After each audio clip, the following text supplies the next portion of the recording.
Hey guys, this is Josh down at the farm. And today I'm working on my pumpkin planter because we're gonna start planting some pumpkins here in a little bit. And I am super excited. My favorite thing to grow is pumpkins, and we're fixing to start. But I get a lot of people that ask, how do you plant your pumpkins?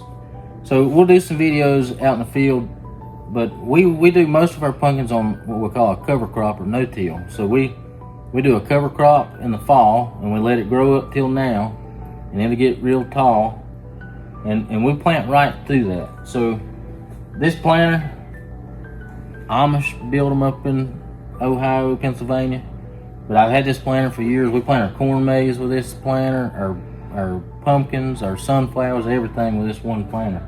It starts off at the front here. We have what we call just a solid disc opener. And what that does, that'll take that tall grass that we have for our cover crop, and it just kind of opens it up. And once it opens it up, you come back here and we have a coulter that just cuts, and that'll cut the roots and everything out of the way of the planter. And this is our planting unit, and it's just an old John Deere planting unit that we fixed up. We've got a vacuum meters on there. They're called VSET meters. And that allows us to plant different size seeds, different shaped seeds, all with one planter. So it runs off a vacuum, and we're real high tech here. I use a shop vac.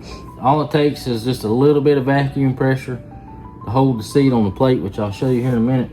But the planter here, it's got two discs on it that just kind of lay open the ground, and it's got a tube. The seed drops down in there, and then we got these fancy little closers here, and these closers are a little different than what's on a lot of planters. A lot of planters just have two small wheels back here, but we like these, especially with our thick cover crop.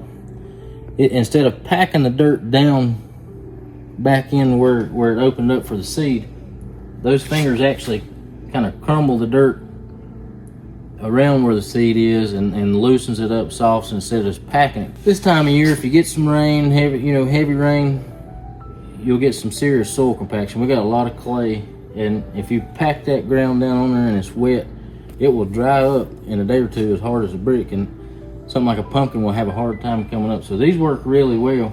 If you come over here, I'll show you how our vacuum meters work. So I hadn't took this thing apart since last year. Last thing we planted was our corn maze. So we got to switch our plates, and it's pretty simple. The vacuum goes in here on this side, and there's a seal in behind here, and I'll show you this. You just pull this one pin. That plate, that's the plate that we use to plant our corn and our sunflowers. This is our pumpkin plate. So what we've done is we filled in all these holes, and we just have 3 holes instead of all these holes, because corn you plant 6 to 8 inches apart. Pumpkins we're planting 2 to 3 foot apart, depending on variety. But the vacuum pulls in here, and this seal, it just keeps a constant vacuum on this plate. And this plate just rides around in a circle like that, and the seed are on this side in this box, and it'll just suck a seed to that hole. And then when it gets around to the right spot, it'll drop it down this tube right in the ground. Just as pretty as you ever seen. It's not high tech, but it works. But we're getting ready. We're gonna start putting some pumpkins in the ground. Fall is coming, and we're preparing. So we're excited, and it's gonna be a good fall on the farm.